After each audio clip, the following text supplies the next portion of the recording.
Om Shri Sai Ram.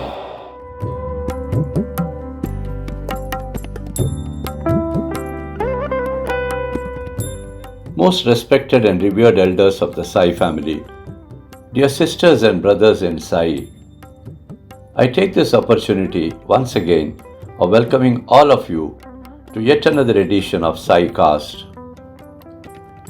My most humble prostrations are offered at the divine lotus feet of our loving Swami. I have the pleasure of placing before you today the divine message of Swami, which is titled Believers and Non-Believers in God.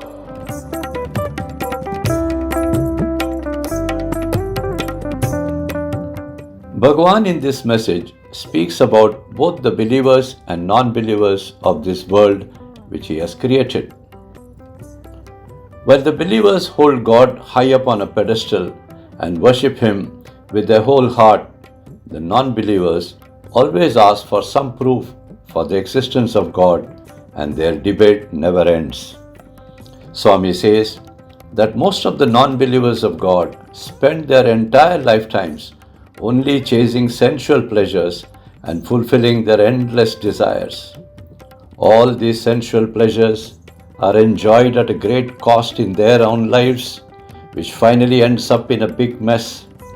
Unfortunately, many of these non-believers disturb many other good people who are constantly praying for some peace in their lives.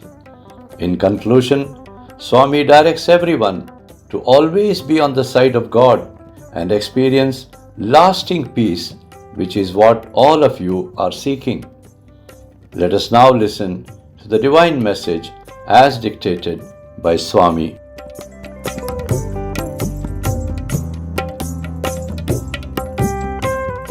Om Shri Sai Ram. Believers and non-believers in God. There are two kinds of people in the world, one who believe in the power and supremacy of God, and others, the non-believers, who do not accept the concept called God. The believers keep God and His divine glory high up on a pedestal and worship Him with all their heart.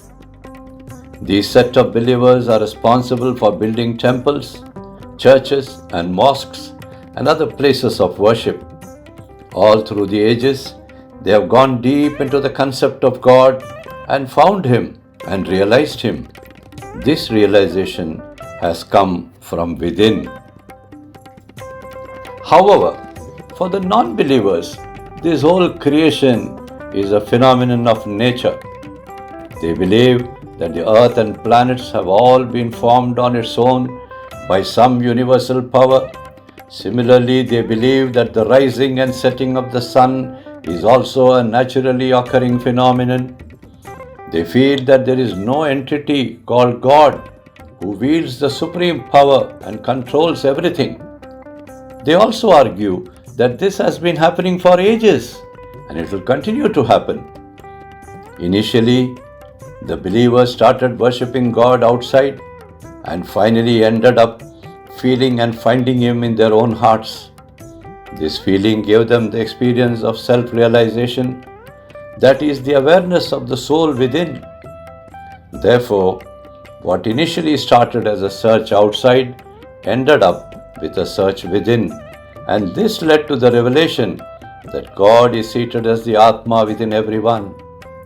Factually, God resides in the hearts of every being in creation. Everyone is God, so always be very careful not to disturb or hurt anyone by using harsh and hurtful words.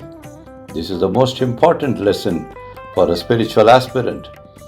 On the contrary, as is evident from the world around us, the non-believers who believe only in sensual pleasure enjoyments are the cause for many problems of the world today. They first enjoy, then owing to their bad actions they suffer, and later they cause others also to suffer.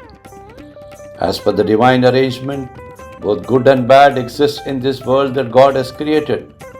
But what is being witnessed now is beyond all human comprehension and understanding. From your perspective, my dear children, the important question is, where do you wish to take your life? In which camp you wish to be?